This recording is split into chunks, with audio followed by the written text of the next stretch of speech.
Salut à tous, bienvenue pour cette nouvelle vidéo. Ça fait du bien de se retrouver sur l'échiquier et de vous proposer le Stratégix numéro 29. Comme vous le savez, ce sont des exercices de stratégie. On trouve beaucoup d'exercices sur la tactique, c'est facile à faire d'ailleurs, beaucoup de sites le proposent. Voilà, là, le travail qui est fait, je vous propose une position dans laquelle vous devez trouver une idée, un coup stratégique qui permet soit de gagner, soit de prendre l'avantage, soit de pouvoir défendre une partie. Je vous rappelle sur le site internet www.chesstrainer2000.com, ils sont tous référencés de manière chronologique, du 1 jusqu'au 29, mais également par thème. Voilà. Comme ça, ici, là, vous ne savez pas quel thème va être étudié. C'est ce qui se passe quand vous jouez une partie d'ailleurs. Il n'y a pas une petite voix pour vous dire, tiens, trouve, c'est une attaque de minorité, tiens, c'est la paire de fous, ouvre la position, etc. Donc c'est ça l'idée. En revanche, si vous voulez travailler un thème en particulier, vous allez sur le site internet et vous retrouverez tous les thèmes.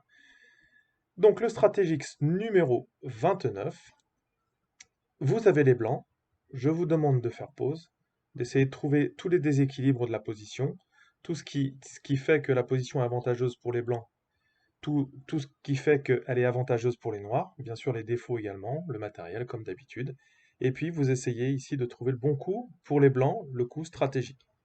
Alors pour ceux qui veulent tout de suite la solution, je mettrai le timing de la solution en commentaire, donc vous pouvez aller directement voir la solution. Mais ce que je trouve le plus intéressant, c'est quand même de voir de quelle ouverture et de quel milieu de jeu provient cette position. Donc on va parler un petit peu tranquillement de cette position, donc de cette partie qui a été jouée entre Iliescas 2600 et Candela 2380. Vous allez voir que les noirs ont une position, ils sont très bien défendus, mais Iliescas va trouver cette idée stratégique qu'on va retrouver sur ce Stratégix numéro 29. Donc, ce qui est intéressant aussi, c'est quand on voit une position, essayer de trouver de quel milieu de jeu ça provient et de quelle ouverture. Là, c'était un petit peu difficile parce que ça provient d'une hollandaise, mais qui a tourné un petit peu différemment que d'habitude parce que c'est fou G5 qui a été joué.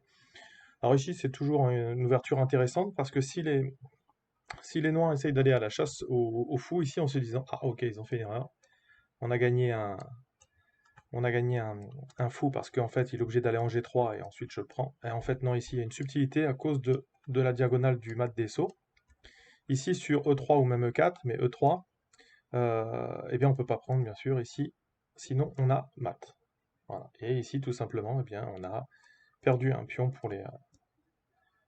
je vous montre, c'est pas la variante la plus intéressante, mais voilà. Donc voilà, il y a cette idée cachée derrière le piège. Bon. Bien sûr, à 2380, quand on joue ça avec les noirs, on est déjà au parfum. Donc il y a plusieurs petits coups qui sont joués, qui sont très intéressants, mais ils jouent le cavalier F6 un peu plus sérieux. Donc là, ici, on va déjà avoir une première idée stratégique de la part des blancs. C'est ici, on vient casser la paire de fous avec les blancs. Donc les noirs ont la paire de fous. Et ce qu'il va falloir, c'est essayer de bloquer le centre.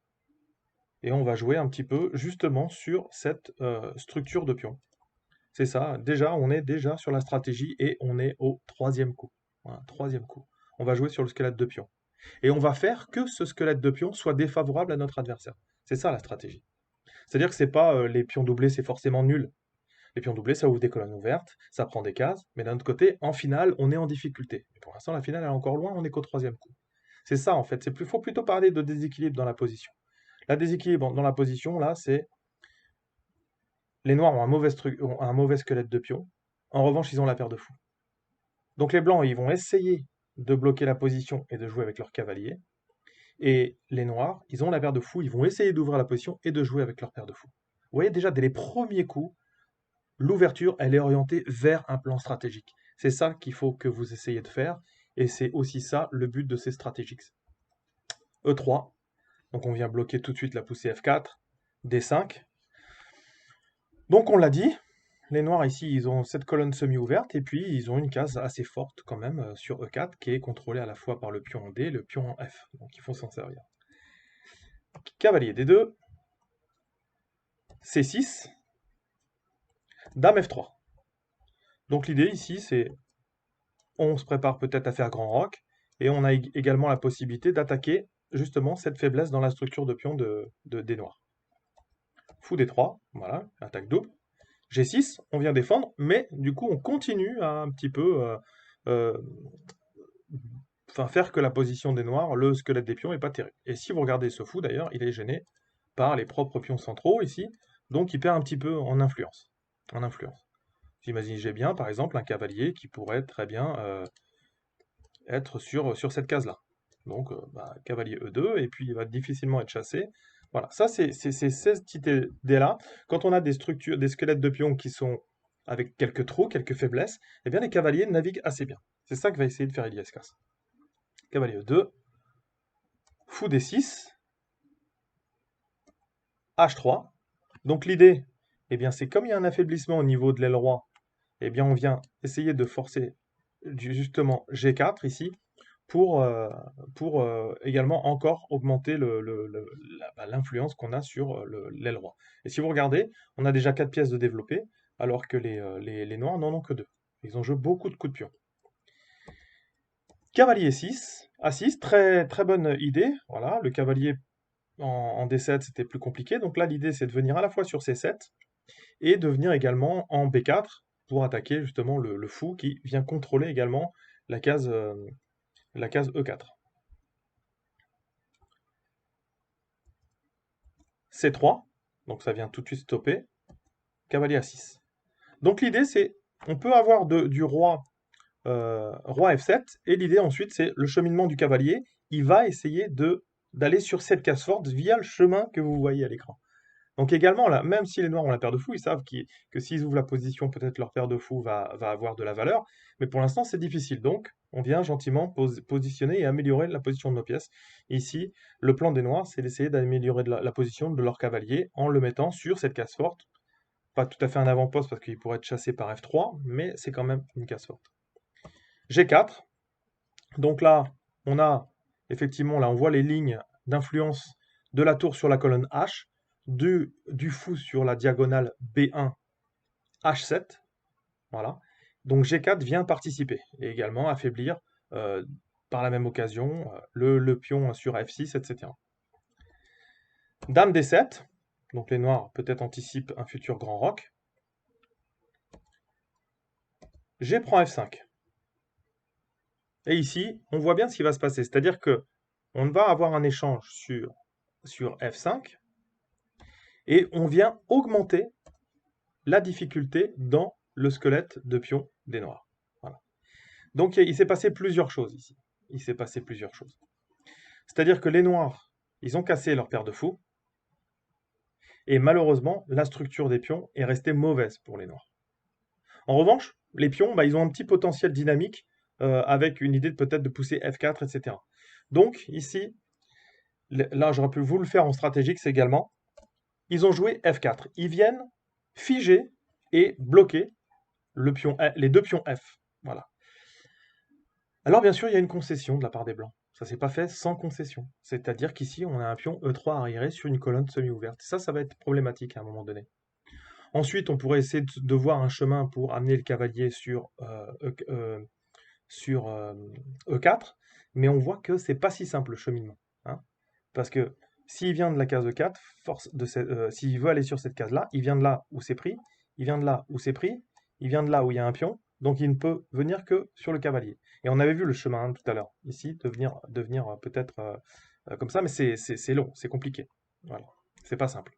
Donc ça, c'est ce qu'avait calculé Iliescas en tous les cas. F4 vient figer la structure de pion.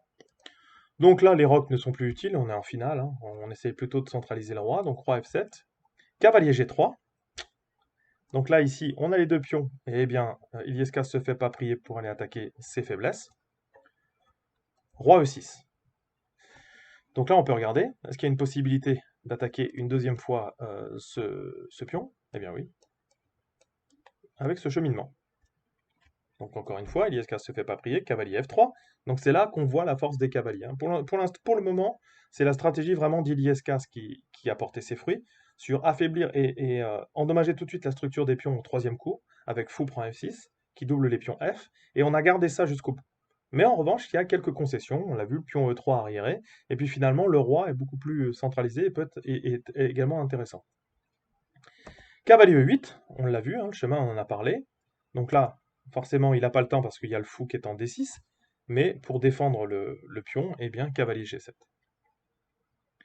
Donc les blancs ici augmentent la pression en jouant tour G1. Tour G1 vient faire la pression parce que on vient taper sur le cavalier qui est en G7. Tour E8, coup subtil, parce qu'en fait, on ne veut pas tout de suite faire fou prend cavalier, fou défend le cavalier, parce que sinon, on ne pourrait pas jouer la tour. Mais ici, les blancs, ils n'ont pas le temps de jouer un coup pour attaquer le cavalier. Il n'y a pas de coup utile à la découverte. Donc ici, roi D2. Justement, le roi vient commencer à faire son travail, qui va être son travail défensif de la partie, c'est la faiblesse E3. Donc objectivement, la faiblesse des pions F, elle est compensée quand même par la faiblesse des pions E3. Si vous regardez également ce fou, c'est ce qu'on appelle le bon fou. Les pions sont sur case blanche, ce fou en D6 et de case noire, donc il a une forte influence, il est intéressant ce fou. Hein, il fait gros travail, comme on le verra dans la partie d'ailleurs sur cette diagonale. Fou F8, il fait son travail défensif du cavalier qui défend la faiblesse sur F5, mais il continue à travailler sur l'aile dame. Et l'aile dame, c'est ici que les noirs veulent, s'ils veulent essayer de s'en sortir, de trouver du contre-jeu. Roi D3, tour E D8, donc dans ce genre de position, chacun essaie de voir un petit peu le plan de l'adversaire. Ici, A4. Donc on vient prendre un petit peu d'espace, stopper un petit peu l'initiative, essayer de tuer dans l'œuf le contre-jeu des noirs. Ici, A5, très bonne réaction de la part des noirs. Et l'idée aussi, c'est bien justement peut-être de venir faire pression sur le pion B arriéré. Et là, ici, les blancs jouent directement B4. Alors, ils jouent B4, ils jouent là, dans le secteur où les noirs ils sont un petit peu plus prépondérants, hein, parce qu'ils ont la tour, ils vont pouvoir doubler, et puis on avait le fou, on en a parlé. Peut-être qu'ici, tout simplement, tour G2, avec l'idée de jouer sur la colonne qui est ouverte où ils ont déjà l'avantage, tour A6, tour A, G1, tour B6. Donc là, ça vient, c'est attaqué, pour l'instant c'est défendu, donc si on veut pouvoir jouer avec cette tour, eh bien on vient défendre avec le roi. Et l'idée de venir avec ce cavalier, cavalier E2, cavalier C1, enfin regardez le cheminement, et de se dire, bah voilà, le cavalier sera très bien, ici il sera sur un avant-poste, et si on échange avec le fou, on prend la tour, et ici le cavalier n'est pas défendu. Donc ça c'était un plan qui aurait pu être intéressant. Ici, Iliès casse, ce plan lui échappe, et là ici les noirs ont de nouveau complètement égalisé. A prend B4, C prend B4, et ici il faut faire attention, parce que là, ici on pourra dire, oh ça gagne un pion, mais non, parce que du coup, ici c'est sûrement ce que cherchait Iliès bien sûr, on revient en E7, et la tour pénètre sur la 7e rangée avec le roi au centre, c'est jamais très bon. Ici, l'avantage est quand même pour les blancs, même si le pion A est une faiblesse, mais bon, ils auraient quand même l'avantage ici. On est 3, et on vient défendre, et la tour est bien placée. Ça va tenir pour les noirs hein, dans cette position, mais le pion arriéré et le fait que la tour soit bien rentrée, les cavaliers, voilà, c'était peut-être plus intéressant pour les blancs. Ici, Candela trouve le bon coup, tour A7. Donc il vient jouer justement sur la colonne A. Roi C3, il décide de défendre avec le roi, ce pion. Et on va voir qu'ici, peut-être, c'était plus intéressant directement d'essayer de jouer cette finale. Donc on vient donner un pion. Non, on vient pas donner de pion, pardon. On simplifie la position et chacun a sa colonne, mais ici, la position est égale. Il vient jouer roi C3, tour A avant D1, donc roi B3, il faut bien protéger à ce moment-là le pion. Si on vient jouer par exemple A5 en disant on est tranquille, non, parce qu'en fait, ça c'est un grand classique, on ne peut pas reprendre parce qu'ici on a une attaque double, enfin on a deux attaques sur cette tour, elle est défendue qu'une fois, donc ça sera embêtant. Donc il vient avec roi B3. Tour A6, donc l'idée est vraiment très bonne, c'est là où on voit le travail du fou. Le fou attaque tranquillement B4 et la tour va venir sur B6 et faire l'influence justement. Les noirs ont trouvé le contre-jeu pour compenser leur structure sur la colonne F. Et là ici, eh bien, Iliescas aurait pu jouer tour B1. On voit que sur tour B6, eh bien, on pouvait avoir tour C3. Et si les noirs et les blancs ont envie de répéter, on revient en B3. Pardon. Et là, la position était sûrement nulle. Là, il n'y avait pas mieux pour les deux joueurs que d'essayer de répéter la position. Ici, Iliescas est venu tenter donc tour G va en C1, tour B6, c'est ce qu'on avait. Et ici, on arrive sur la position de ce stratégix numéro 29. Alors nous voici dans la fameuse position que vous avez analysé. Alors là, on vient de voir toute la partie. Là, maintenant, quand vous avez une position à analyser, il faut avoir un regard neuf, et c'est ce regard neuf qui, normalement, vous devez avoir après chaque coup joué. Alors bien sûr, vos coups sont la conséquence logique de plans que vous avez déterminés, mais des fois, vous pouvez vous être trompé de plan, vous pouvez changer de plan, réorienter votre plan, etc. Voir qu'il est faux parce qu'il y a l'adversaire a une tactique que vous n'aviez pas vue, etc. Il faut être capable de vous adapter. Donc ici, typiquement, il faut reprendre. Là, si vous prenez cette position directement, euh, vous regardez la structure de pion. Donc ici, il y a 6 pions, 6 pions, ça c'est la première chose, le matériel. Les rois, on n'a plus les dames, donc on est quand même dans fin de milieu de jeu, on va dire début de la finale. Le roi noir est bien centralisé, le roi blanc, bon, il fait le taf parce qu'il protège ses pions. La structure de pion, on voit qu'il y a 2 pions F, donc les noirs sont un petit peu handicapés, d'accord? Mais on a quand même une pièce à long rayon d'action, qui est le fou de case noire, qui vient faire son job sur l'aile dame. Voilà, ici, donc cette position, les blancs, ils ont le pion E3 arriéré, et qui est compensé par les 2 pions F. Donc voilà, au niveau de la structure, on peut dire que ça s'équivaut. Et puis les noirs, ils ont réussi à développer leur contre-jeu sur l'aile dame, en faisant pression sur le pion A, sur le pion B, et avec l'aide du fou. On est d'accord que les 2 cavaliers sont assez actifs parce qu'ils attaquent le point F5, et finalement la pièce quand même qui manque d'activité, c'est quand même le cavalier noir. D'accord. Ça, c'est comme ça que vous devez analyser la position. Et puis dans certains types de positions, un petit peu plus de milieu de jeu, mais là on peut regarder, c'est la sécurité du roi. Bon là ici, il y a le roi, il y a une pression directement sur la colonne B. Le roi noir, on voit que lui, pour le coup, il est quand même tranquille. Voilà, ça c'est la sécurité du roi que vous pouvez amener.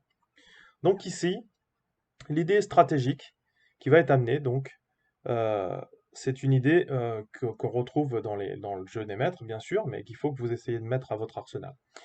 Si vous avez joué ici en vous disant, bon, de toute façon, on joue B5, de toute façon, vous avez vu que ce pion était en difficulté ici. Donc quand Iliescas il a joué tour G va en C1, il avait réfléchi à tout ça. Sur le pion B, alors bon, vous allez pouvoir essayer de vous accrocher cette position, hein. Mais bon, ça va être quand même assez difficile. Qu'est-ce qu'on a? On a même tour C8. Bon, voilà, si cette position, elle est quand même mieux pour les noirs. Voilà. Peut-être que les blancs peuvent tenir, mais en fait, il n'y avait rien de stratégique derrière. Donc finalement, par déduction, peut-être que vous avez trouvé, mais on va en discuter de tout ça. Ici, l'idée d'Iliescas, c'est ce qu'on appelle un sacrifice de qualité positionnelle. Voilà. C'est ça le thème stratégique de ce jour. Et on va voir ce qu'on y gagne. C'est-à-dire qu'ici, on avait ce fou hein, qui avait beaucoup d'activité. Ça, on le sait. Ici, on sait également que ce cavalier manque d'activité. Voilà. Donc ici, pour un faible coût, on va dire, regardez ce qu'on va obtenir. C'est ce qui a été joué dans la partie. Fou prend, voilà, c'est ça l'idée. On regardera ensuite les autres alternatives. Mais on va regarder fou prend juste, et ensuite dé prend. Voilà ce qu'on gagne. C'est-à-dire qu'à ce moment-là, on attaque la tour. La tour, elle n'a plus de cases, si ce n'est A6. Et ici, ce qu'on a créé, c'est ce qu'on appelle un avant-poste. L'avant-poste en D4. Et là, si vous regardez, les 2 cavaliers peuvent s'y rendre. Soit par E2, D4, F3, D4. Et de ce point, de cet avant-poste, on continue à attaquer la faiblesse en F5. Voilà ce qu'on a obtenu. C'est-à-dire que pour cette qualité, pour cet échange de qualité positionnelle, on s'est séparé, on a enlevé une des pièces les plus actives du camp des noirs, c'est-à-dire le fou qui était sur cette diagonale et qui en plus protégeait le faible cavalier qui est en G7. D'ailleurs, d'une manière générale, les cases comme ça du coin, qui sont, je ne sais pas comment les expliquer, bon enfin voilà, les cases B2, G2, etc., sont souvent des très mauvaises cases pour le cavalier.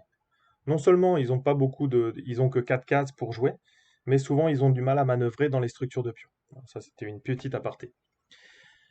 Donc ici, tour B va en A6, cavalier E2. Donc là en revanche, il ne faut pas perdre de temps pour les noirs, hein. Ici les noirs ont quand même s'ils se défendent bien avec une défense d'ordinateur, on pourra voir quand même que les noirs peuvent s'en sortir, mais maintenant c'est plus difficile. Leur contre-jeu il est cuit à l'aile dame, donc ils sont obligés de se redéployer. Ce que les noirs font tout de suite avec tour G8, d'accord? Mais ils sont obligés de se redéployer. Et ensuite cavalier D4, voilà la position qu'on a obtenue et qu'on voulait obtenir. Une double attaque ici. Finalement, cette structure, on a 3 pions contre 2, donc peut-être qu'à terme on peut se créer un pion placé. Et puis le cavalier qui rayonne ici dans cette position. Voilà. Donc voilà ce qu'on a gagné dans cette position. Élimination d'une pièce très active de l'adversaire, plus un avant-poste. Et les cavaliers adorent les avant-postes. Voilà, d'accord? Un cavalier sur la 6e sur un avant-poste, par exemple, si à terme il réussit à aller sur cet avant-poste, ça vaut presque une tour. Voilà l'idée d'Iliescas. Il aurait pu rentrer avec tour B1 dans une variante de nul. Il a préféré rentrer dans cette position où il a du contre-jeu positionnel. Voilà, je sais pas, dans la partie, dans le tournoi, est-ce qu'il avait besoin absolument d'une victoire? Forcément, avec 200 points de plus sur son adversaire, peut-être qu'il avait besoin de cette victoire. Il voulait forcément gagner en se disant aussi j'ai les blancs, mais bon, voilà, ça c'est intéressant. On va revenir ici sur les possibilités qu'avaient les noirs ici. Euh, Ils avaient fou E7. On attend un petit peu pour reprendre, mais ça change rien parce que du coup, au final, bon voilà, on le prendra plus tard. L'autre possibilité ici, qui était intéressante, c'était il y avait une possibilité tactique en disant est-ce qu'on ne peut pas reprendre ici? Tour B4. Donc même quand vous avez des idées positionnelles, il faut vérifier que ça ne soit pas gêné par un coup intermédiaire, etc. Ça, c'en est un, parce que ici, sur la prise, on se dit qu'est-ce qui se passe? B6, on va récupérer de nouveau la pièce. Tour A, bon, C8, on a le temps pour reprendre. Tour B8, on se prépare à la découverte ici. Roi A3, le roi s'enlève. B prend C5, D prend C5. Ici, on se retrouve dans cette position. Donc, il y a un pion de plus pour les blancs, mais il y a de l'activité. Bon, c'est mieux pour les blancs, mais après roi D7, le pion E3 est faible, ce pion est là, il y aurait eu un petit peu d'activité. Mais bon, je pense quand même que le plan avec tour G8 était plus adapté. Et sur la deuxième possibilité qu'on a eu, fou E7, cavalier E2, roi F7, tour A, E2, et là on va prendre à terme de toute manière, on va avoir à peu près le même genre de contre-jeu qu'on a dans la partie. Donc on revient après tour G8. Donc là, il y a cette colonne ouverte, c'est nous qui allons en prendre possession avec les noirs, parce qu'on a la qualité d'avance. Voilà. Cavalier D4, donc le cavalier rayonne bien, le roi est obligé de revenir en D7. Roi C3, alors là c'est obligatoire, hein, le pion E3 on avait vu que c'était une faiblesse, maintenant il n'y a plus de problème sur l'aile dame, on a 3 pions contre 2 si on regarde bien. Donc le roi, son travail maintenant ça va être de protéger la faiblesse du pion arrière. Tour A avant A8, remobilisation des pièces et recentralisation des pièces, roi D3. Cavalier H5, donc là l'idée ici c'est que les noirs préfèrent tout de suite jouer sur le contre-jeu et puis de donner ce pion en fait pour changer l'activité. Voilà. Donc au final, maintenant, la qualité, on l'a en échange d'un pion et avec nos cavaliers qui sont monstrueux au centre de l'échiquier. Cavalier G3, alors pareil, position, peut-être 40 coups à jouer. Là, on est au 34e. Voilà, là ici, cavalier G7 était peut-être de meilleur pour les noirs. Mais la position est quand même difficile à jouer. Donc cavalier G3. On va voir tranquillement la fin de la partie. Cavalier D6. Donc là, on a le summum de ces stratégies de création d'avant-poste et de domination des cavaliers dans les positions avec un petit peu à gruyère, comme ça. B6, donc on vient tout de suite essayer d'enlever justement ce qui soutient l'avant-poste.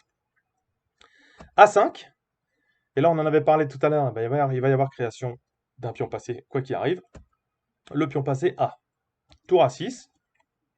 Donc la tour, c'est pas le meilleur des bloqueurs, mais bon, il n'y avait pas 36 solutions quand même. Donc là, les blancs ici sont parfaitement égalisés hein, déjà. Tour B1. Donc on laisse le pion, mais on vient sur la 7e, et de toute façon on ferait tomber celui-ci, et on créerait le pion passé H à la place.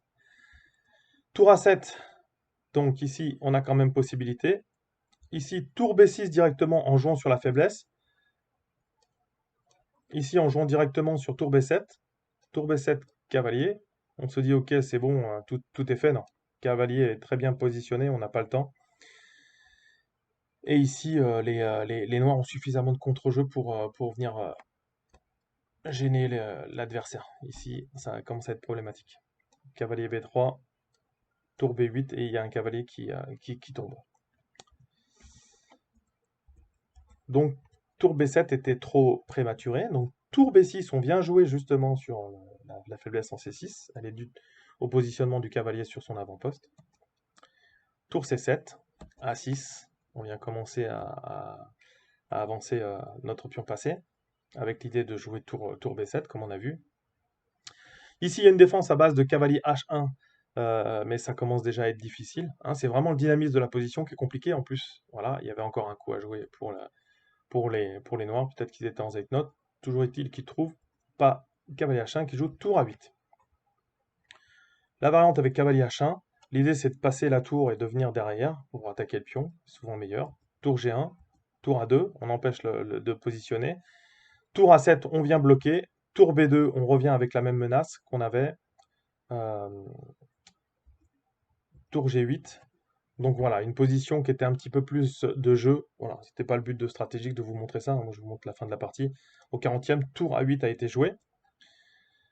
Ici, on vient pousser le pion F et on vient créer un nouvel avant-poste sur E6. Voilà. Et s'il y a un échange futur sur E6, eh bien, ça vient créer un pion passé. On a également une faiblesse avec le pion F6. H6, mais difficile de trouver des bons coups pour les noirs. Cavalier C2, de jouer par Iliescas. Cavalier H5. Cavalier D4, donc ils cherchent un petit peu ce qu'ils vont jouer. Cavalier G3, il aurait pu revenir. Et là, ici, ça permet du coup de trouver le bon coup pour Iliescas avec E4. D prend E4, Roi prend E4. Donc là, ici, ça serait le summum hein, du positionnement des cavaliers sur leur avant-poste. Cavalier E8, cavalier C4, pas d'échange, mais en fait, on vient attaquer une troisième fois la faiblesse sur C6. Cavalier G7, Roi F3, tour E8. Donc là, les noirs font mieux que se défendre, mais la position du pion A avancé est quand même compliquée. Tour B1. Donc on vient repasser en dessous avec l'idée de le mettre sur la colonne D, la tour, et de venir avec le cavalier en B6. La tour qui vient encore stopper le pion. Et là, ici, on pouvait jouer tour B7, tour G1, vient de attaquer le cavalier, tour E7. Ici, l'idée, on pouvait jouer tour, parce qu'on a tour B7,